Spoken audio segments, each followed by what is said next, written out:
अस्सलाम वालेकुम रहमतुल्लाह। मिला टाइम्स में खुश आमदीद। मैं हूं शम्स तबरेज़ कासमी और मेरे साथ हैं डॉक्टर अस्मा जहरा साहिबा।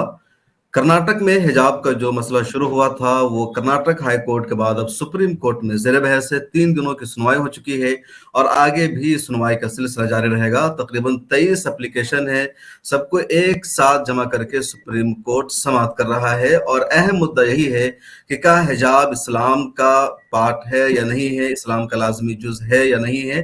कई तरह के सवालात किए जा रहे हैं, जवाब दिए जा रहे हैं। जो लोग इस मामले में फरीक है या जो ऑर्गेनाइजेशन ने एप्लीकेशन दायर की है सुप्रीम कोर्ट में, उसमें से एक डॉक्टर अस्मा ज़ोहरा साहिबा है जिन्होंने शरिया कमेटी ऑर्गेनाइजेशन के बिहाफ पर सुप्रीम कोर्ट में इसके खिलाफ अर्जी दायर की है जो हाई कोर्ट का फैसला था और पूरे मामले में शरीक हैं। लॉयर से लगातार इनकी बातचीत हो रही है, तो जानेंगे कि अब तक 3 दिनों में क्या बहस हुई है, किस तरह के क्वेश्चन किए जा रहे हैं, आइंदा क्या कुछ हो सकता है, कौन से लॉयर्स हैं और क्या उम्मीद की जा रही है। डॉक्टर साहबा, मिला टाइम्स में खुश आमदीद, खैर मकदम है। सबसे पहले तो हम आपसे यही जानना चाहेंगे कि अब तक सुप्रीम कोर्ट में 3-4 दिनों की जो बहस हुई है, तो उस सिलसिले में क्या कुछ हुआ है वहां? कर्नाटक हाई कोर्ट में जो ये मामला जेर समाअत था और वहां जो फैसला आया, इस फैसले के बहुत यानी अच्छे नताइज नहीं आए। जिस तरह से कर्नाटका में हमको रिपोर्ट्स मिली हैं कि एक बड़ी तादाद में लड़कियों को एग्जाम लिखने से रोका गया क्योंकि वो हिजाब कर रही थी। तो इस एतबार से इस फैसले के जो असरात हैं ना सिर्फ कर्नाटका पे रहेंगे बल्कि इसके वाइडर रेमिफिकेशंस पूरे पैन इंडिया इसका इफेक्ट हो रहा है। तो ये बहुत जरूरी था कि जब सुप्रीम कोर्ट में ये मसला हो, इसकी सुनवाई हो, तो उसको सही यानी प्रॉपर पर्सपेक्टिव में पेश किया जाए। तो 4 दिन की ये जो सुनवाई हुई है सुप्रीम कोर्ट में, तो इस दौरान इब्तिदा में जो बहस शुरू हुई उसमें तकरीबन जो बातें कर्नाटका हाई कोर्ट में जब मुस्लिम गर्ल स्टूडेंट्स अपने हक तालीम के लिए पहुंची थी, तो वहां उनका मुतालिबा ये नहीं था, वो ये बताने नहीं गई थी कि हिजाब हमारे लिए जरूरी है या नहीं, बल्कि असल उनका ये था कि तालीम का जो उनका हक है वो महज क्योंकि वो सर पे दुपट्टा ओढ़ रही हैं इसकी वजह से उनको उससे महरूम किया जाता। तो कर्नाटका हाई कोर्ट ने जो जजमेंट दिया उसमें 2 अहम बातें थी। एक ये था कि हिजाब आपके लिए एसेंशियल नहीं है इस्लाम के लिए, और दूसरी चीज ये है कि जो कॉलेज डेवलपमेंट काउंसिल अगर आपके लिए कोई रूल बनाती है तो यूनिफॉर्म की पॉलिसी आपको फॉलो करना होगा, और उन्होंने उनका पिटीशन वहां से खारिज कर दिया। तो ये 4 पिटिशनर्स के साथ अब तकरीबन 23 पिटिशनर्स हैं, उसमें हम भी हैं। तो सुप्रीम कोर्ट में ये मामला सुनवाई के लिए आया है, तो 4 दिन से सुनवाई हो रही है। उसमें सबसे पहली बात ये बताने की कोशिश हो रही है कि कर्नाटका स्टेट एजुकेशन एक्ट में ये पावर्स इस तरह गवर्नमेंट को नहीं है कि किसी भी स्टूडेंट को उसके सामने डिफिकल्टीज पैदा करें और उसके तालीम का जो हक है, राइट टू एजुकेशन, उसको कहीं भी रोके। तो संजय हेगड़े साहब ने शुरू में इसको आर्ग्यू किया, फिर उसके बाद ये आर्ग्यूमेंट देवदत्त कामत जो है ना, उन्होंने कामत साहब ने बहुत डिटेल्ड इसको आर्ग्यू किया और उन्होंने सारी चीजें रखी। तो उनकी जो पूरी यानी आर्ग्यूमेंट्स थी वो ज्यादातर जो किस तरह से यानी ये जो जियो है ये गलत है, गवर्नमेंट ऑर्डर जो गवर्नमेंट ऑफ कर्नाटका की तरफ से पास किया गया था उसके बारे में उनकी ज्यादा बहस थी। और फिर आखिर में जब ईआरपी वाली बात थी तो उन्होंने उसको पाशा साहब के लिए छोड़ा। तो निजाम पाशा साहब ने वो चीज भी आर्ग्यू की और उन्होंने जजेस को वो तमाम चीजें उनके सामने रखी कि असल क्या वजह है कि स्टूडेंट्स जो हैं इस वक्त रोकी गई हैं उनके क्लासरूम से।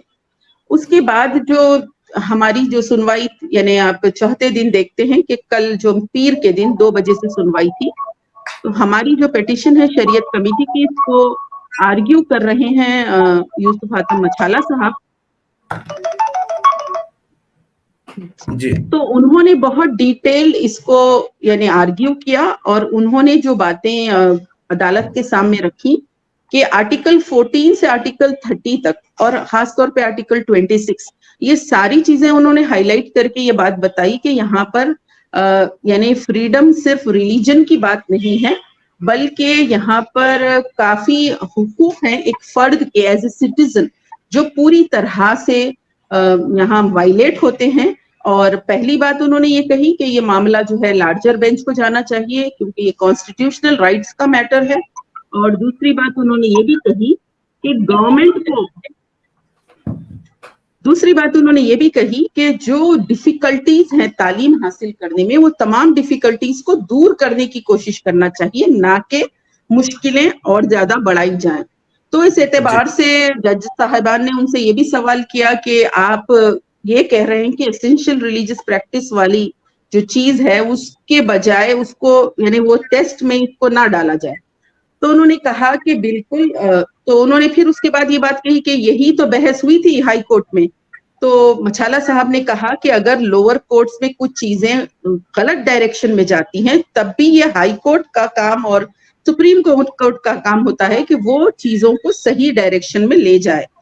तो सारी जो रुख है अब जो सुनवाई का है वो इस सिमत में है कि मुस्लिम तालिबात का जो हक तालीम है, the right to education of a Muslim girl student, ये जो है डिनाई ना किया जाए, क्योंकि as a citizen of the country, एक मुल्क के एक शहरी की हैसियत से उनको जो हुकूक दस्तूर में मिले हैं उसमें तालीम का हक भी है, और तालीम हासिल करने के लिए जो मार्जिनलाइज्ड क्लासेस है, जो अंडर प्रिविलेज क्लासेस हैं, उन सबको एक रीजनेबल अकोमोडेशन के साथ इंक्लूजन की पॉलिसी पहले से गवर्नमेंट की रही है और अभी भी रहना चाहिए।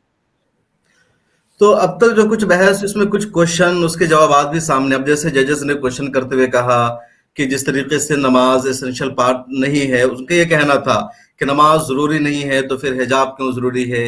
एक ये भी बात सामने आई, कहा गया कि जिस तरीके से सिखों के पगड़ी को मुसलमानों के हिजाब से नहीं देखा जा सकता, यानी सिखों की पगड़ी का मुआवजा हिजाब से नहीं किया जा सकता है। तो ये जो क्वेश्चन या कुछ चीजें आ रही है कोर्ट की तरफ से, लगता है कि यहाँ भी कुछ मामला ऐसा ही हो जैसे कर्नाटका हाई कोर्ट में हुआ था।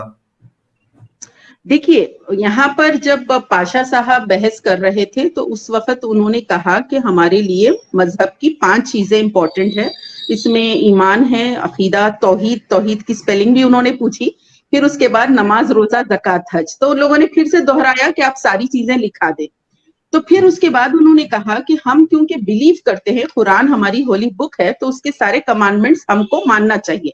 तो उन्होंने ये पूछा जज साहिबान ने कि आपके कहाँ पर ये लिखा हुआ है कि एवरीथिंग शुड बी फॉलोड, कि हर चीज मानना चाहिए। तो उन्होंने कहा कि जो हमारा अकीदा है वो होली बुक पे है, कि वर्ड ऑफ अल्लाह है, लिहाजा इसमें जो जो कमांडमेंट्स हैं, सूरह नूर, सूरह हज़ाब में जो ड्रेस के बारे में और मोडेस्टी के बारे में बताया गया है, तो हमारे लिए लाजमी है, जरूरी है।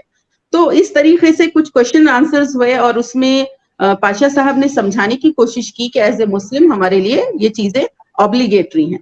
जो चीजें आप मेंशन कर रहे हैं वो शुरू पहले दिन से ही, जैसे ही मतलब बहस शुरू हुई, जब राइट टू ड्रेस बात हुई, तो जज साहिबान ने कहा कि राइट टू ड्रेस के माने ये है कि क्या ये भी हो सकते हैं कि राइट टू अनड्रेस। तो ये बहुत ही ज्यादा जरा एक अच्छा जुमला नहीं माना गया। तकरीबन सब लोगों ने बहुत ही इस बारे में ऐसा फील किया कि इस तरह तो डिस्कशंस नहीं होने चाहिए, या आर्ग्यूमेंट में इस तरह जवाब जज साहिबान की तरफ से नहीं आना चाहिए।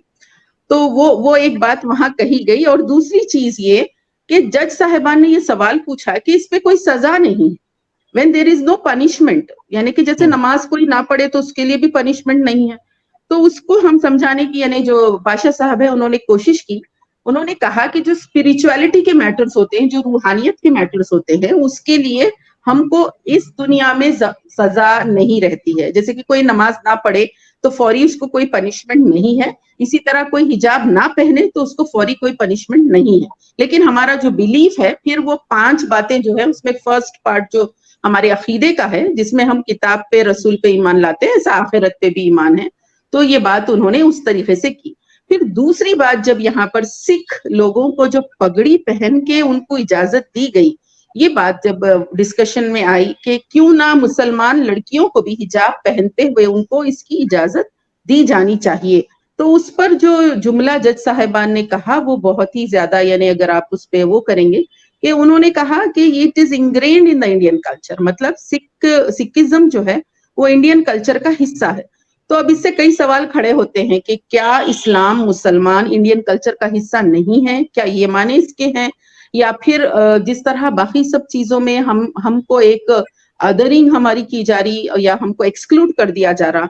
तो ये जो चीज है ये बहुत ज्यादा फिक्रमंदी की है कि सिखिज्म को इंग्रेन कहा गया। भले ही हिजाब की ये जो मौजूदा शक्ल है اس کو انڈین کلچر کا حصہ نہ مانا جائے، لیکن سر ڈھانپنا یا چہرے کو چھپانا تو انڈین کلچر کا حصہ رہا ہے. ہندوستان کی جو بھی خواتین کرتی رہی، ہندو خواتین بھی آج کی تاریخ میں جن کا گھونگھٹ کہلاتا ہے تو کلچر ہے. پھر جج صاحب کیسے اس کو الگ کر رہے ہیں؟ دیکھیے، ہم جو حجاب پہنتے ہیں یہ سب سے پہلے تو ہمارے لیے قرآن کا حکم ہے، فریضہ ہے، تو یہ کمپلشن ہے. دوسری بات، اگر کسی اور کو سمجھانے کے لیے ہم کہہ سکتے ہیں کہ یہ کلچر بھی ہے، کیونکہ راجستھان میں اور نارتھ انڈیا میں کافی لوگ سر پہ دوپٹہ چہرے کو بھی ڈھانکتے ہیں. لیکن جو اس طرف بحث جس طرف جا رہی ہے وہ یہ ہے کہ جیسا سب اتارتے ہیں آپ بھی اتار دیجئے. اور ایک بات کہی جا رہی کہ جیسے زمانہ بدلتا ہے تو مسلمان لڑکیوں کو کہا جا رہا کہ آپ بھی اپنے آپ کو بدلیے. تو ہاں جو جی. بدلنے والی بات کہی جا رہی تو اس میں دو چیزیں ہیں. ایک، اگر میرا بیلیف ہے، میرا کانشنس مانتا ہے کہ میرے لیے یہ ماڈسٹی ہے، تو مجھے اس ملک میں ایک فریڈم آف کانشنس میں میرے کو یہ حق ہے کہ میں یہ مانتی ہوں میرے لیے ماڈسٹ ڈریسنگ ہے، میں پہنوں. اب یہ ایک چیز وہاں پہ ہو جاتی ہے. اور دوسری چیز یہ کہ میری آئیڈینٹی بھی ہے. تو یونیفارمٹی اگر آپ لانا چاہتے ہیں تو یونیفارمٹی ڈسپلن کے لیے ہوتی ہے، یعنی جو مالدار غریب لوگوں کے درمیان فرق نہ دکھے. یونیفارمٹی کے معنی یہ نہیں ہوتے کہ کسی کی انڈیویجوالٹی اور کسی کی آئیڈینٹی کو آپ اریز کرنے کی کوشش کریں. تو بیسیکلی اچھا یہاں پر یہ ڈفرنس. ڈاکٹر اسماء زہرا صاحبہ، حجاب کے وجوب کو ثابت کرنے کے لیے یا حجاب کو ضروری قرار دینے کے لیے جو ہمارے لائرز ہیں، جو آپ کے ایڈوکیٹس ہیں، وہ قرآن کی کن آیتوں سے استدلال کر رہے ہیں، کس طرح کی آیتوں کو پیش کر رہے ہیں؟ دیکھیے، اس کے لیے تقریباً پیٹیشنز میں جو قرآن کے اور حدیث کے ریفرنسز ہیں، اس میں جو بہت کامن بات کہی جا رہی کہ حجاب کا ورڈ قرآن میں نہیں آیا. حجاب کا ورڈ ایک آڑ اور ایک اسکرین کے طور پر قرآن میں 7 مرتبہ آیا ہے، سورہ احزاب میں بھی آیا ہے جی. کہ پردے کی آڑ سے اگر نبی صلی اللہ علیہ وسلم کی بیویوں سے کوئی سامان لینا ہو تو پردے کی آڑ سے لو، اس طرح بتایا گیا ہے. وہاں ورڈ حجاب کا آیا ہے. لیکن جو حکم ہے یدنین علیہن من جلابیبہن، یہ جو ہے سورہ احزاب کی آیت نمبر 59 میں ہے، جس میں مسلمان عورتوں کو یعنی کہنے کے لیے کہا گیا، یعنی نبی صلی اللہ علیہ وسلم کو کہا گیا کہ مومن عورتوں کو، نبی صلی اللہ علیہ وسلم کی بیویوں کو، بیٹیوں کو، سب کو کہیں کہ جب گھروں سے نکلے اپنے اوپر چادریں ڈال لیا کریں. اس کے لیے جلباب کا ورڈ ہے. جلباب کا اگر آپ ڈیفینیشن دیکھتے ہیں تو ایک لانگ کوٹ ہے جو سر سے پیر تک ڈھانکتا ہے. اگر وہ سٹیچڈ بھی رہ سکتا ہے، لمبی چادر بھی رہ سکتی ہے. اس کا پرپز یہ ہے کہ عورت کہے چھپ جائے، وہ جو بھی لباس پہنی ہو یا زیور پہنا ہو سب ڈھانک لیا جائے. پھر اس کے بعد سورہ نور میں بھی مردوں کو بھی کہا گیا نظریں نیچے رکھیں اور عورتوں کو بھی کہا گیا. ساتھ ہی ساتھ جس طرح سے دوپٹوں کو اپنے سینوں پہ ڈال لیا کریں، یہ جو بات بتائی گئی، اور تبرج نہ کریں، اپنی زینت ظاہر نہ کریں. دور جاہلیت میں جس طرح ڈسپلے آف بیوٹی ہوتا تھا جس میں وہ اپنی خوبصورتی کو دکھاتی تھی، مسلمان عورتوں کو کہا گیا کہ وہ اپنی خوبصورتی کو چھپائیں. تو یہ پورا ایک کانسیپٹ آف ماڈیسٹی اور ڈریسنگ اور ڈریس کوڈ پورا اسلام میں اس کے مکمل تعلیمات قرآن حدیث میں ہیں. اور الگ الگ پیٹیشنز میں، ہمارے اپنے پیٹیشن میں بھی یہ ساری چیزیں شامل کی گئی ہیں تاکہ یعنی یہ ایسپیکٹ کو بھی کور کیا جائے کہ یہ ساری اسٹوڈنٹس جو حجاب کو نہیں چھوڑ رہی ہیں کیونکہ یہ انگرینڈ، یعنی یہ چیز ان کے مذہب کا حصہ ہے اور وہ کانشیسلی بلیو کر رہی ہیں. ایسا نہیں کہ روایتی طور پر، کلچرلی کانشیسلی بلیو کر رہی ہیں کہ ان کو اپنے مذہب پہ عمل کرنا ہے.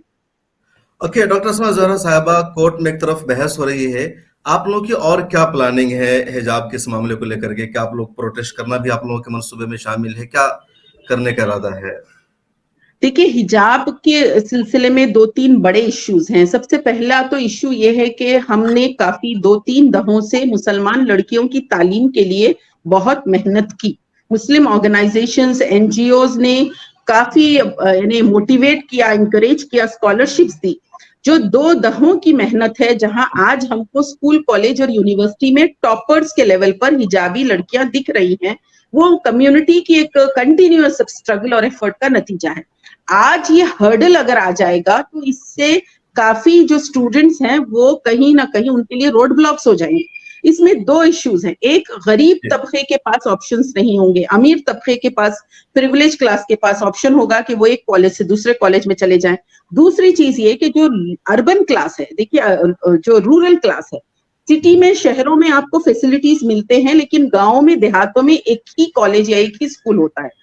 تو وہاں پر وہ علاقے کے لوگ, جبکہ پورا گورنمنٹ کے کئی پالیسیز جو ایجوکیشن فار آل والی پالیسی ہے, جس میں ہر جگہ انکلوژن والی, مڈ ڈے میل کی اسکیم بھی ہے تو انکلوژن کے لیے ہے, تو ہمارے سامنے جب اگر ایجوکیشن فار آل کا چیلنج لیتے ہیں تو marginalise class, under privilege classes اور جو ریجنل لینگویج بیریئرز ہیں سب کو ہم کم کرنا چاہتے ہیں, تو یہ کلچرل ڈفرینسز کو بھی کم کرنا چاہتے ہیں. تو یہاں پر ڈسکریمنیشن کے بجائے اکوموڈیشن, ریزنیبل اکوموڈیشن کی طرف اگر توجہ ہو, تو اس میں ہماری کوشش ہے سب سے پہلے تو ایجوکیشن اویئرنیس ہو, اپنا پوائنٹ صحیح طریقے سے رکھا جائے, ایشو کو کہیں پر بھی یعنی اس طرح سے پولیٹیسائز ہونے نہ دیا جائے, کیونکہ اس کے کچھ نہ کچھ الیکٹورل گینز لینے کی ہر پارٹی کوشش کرے گی.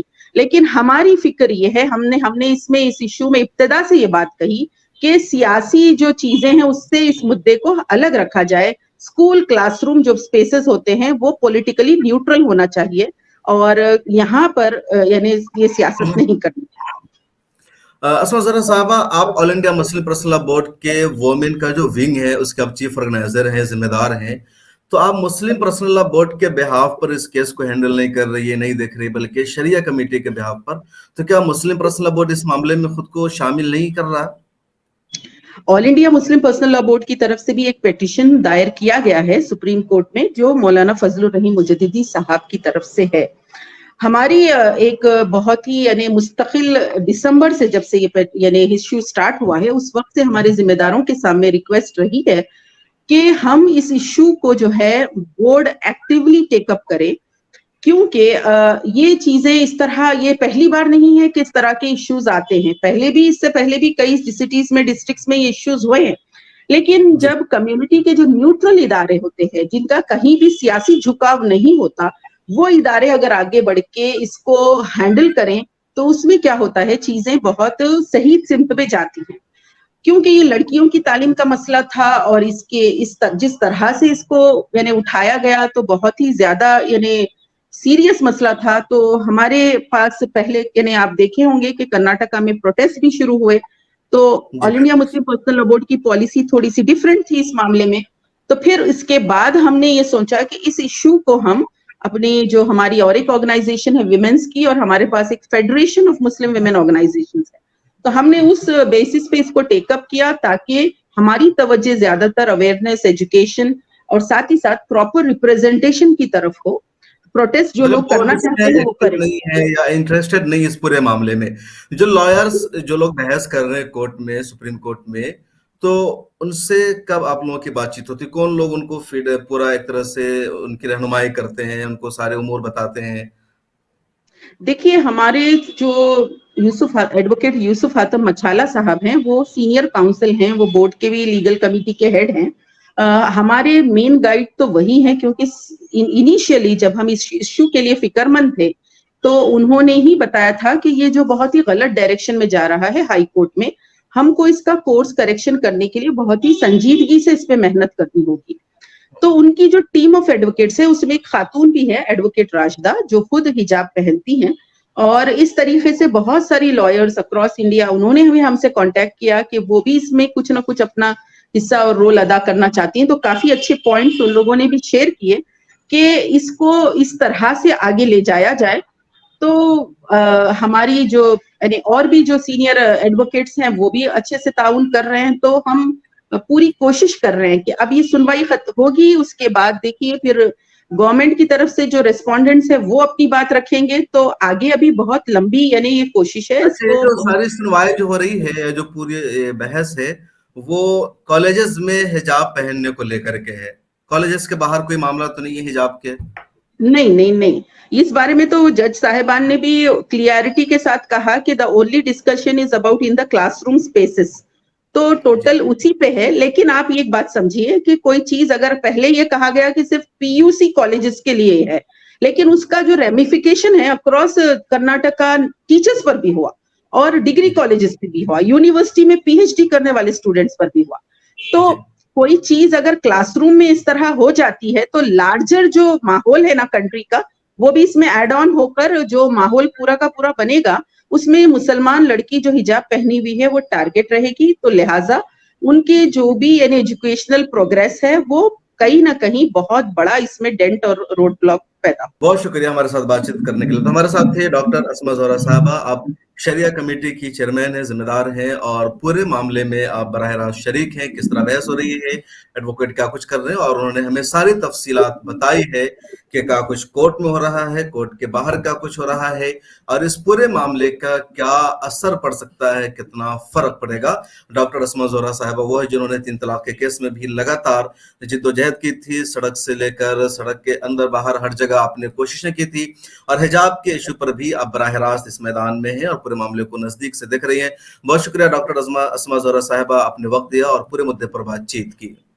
जी बहुत बहुत शुक्रिया, जज़ाकल्लाह। सलाम। मिल्लत टाइम्स को आपकी जरूरत है, हमारी आप माली मदद करें। हर महीने सिर्फ 100 रुपये और 1 साल के लिए एक साथ सिर्फ 1000 रुपये। रकम भेजने के लिए यहाँ दिए गए फोन पे, गूगल पे और पेटीएम नंबर का इस्तेमाल कर सकते हैं।